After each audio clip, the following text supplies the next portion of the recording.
بسم اللہ الرحمن الرحیم۔ السلام علیکم دوستو، آج میں آپ کے ساتھ وہ غزوہ احد کا اجمالی تعارف بیان کروں گا۔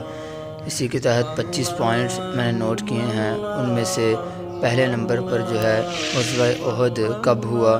دوسرے نمبر پر قریشی عورتوں کا اس غزوے میں نکلنا، تیسرے نمبر پر حضور صلی اللہ علیہ وسلم کو حملے کی خبر کس نے دی، چوتھے نمبر پر حضور صلی اللہ علیہ وسلم کا صحابہ کرام سے مشورہ، پانچویں نمبر پر حضور صلی اللہ علیہ وسلم کی جنگ کے لیے تیاری،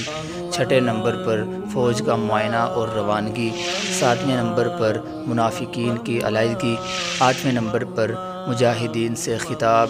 نویں نمبر پر جنگ کا آغاز، 10ویں نمبر پر ابو دجانہ کی بہادری،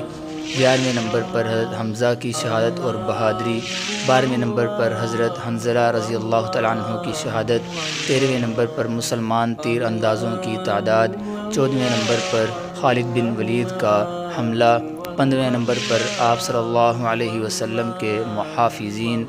16ویں نمبر پر عتبہ کا حملہ، 17ویں نمبر پر حضور صلی اللہ علیہ وسلم کو سہارا کس نے دیا، 18ویں نمبر پر حضور صلی اللہ علیہ وسلم کی بد دعا، 19ویں نمبر پر حضرت قتادہ رضی اللہ تعالیٰ عنہ کی آنکھ کا نکلنا، 20ویں نمبر پر حضور صلی اللہ علیہ وسلم کے قتل کی افواہ، 21ویں نمبر پر حضرت انس رضی اللہ تعالیٰ عنہ کی شہادت، 22ویں نمبر پر ابی بن خلف کا قتل، 23ویں نمبر پر ابو سفیان کی پکار، 24ویں نمبر پر مسلمان عورتوں کی اس غزوہ کے اندر شرکت، آخر میں 25ویں نمبر پر شہدائے احد کی تجہیز و تکفین۔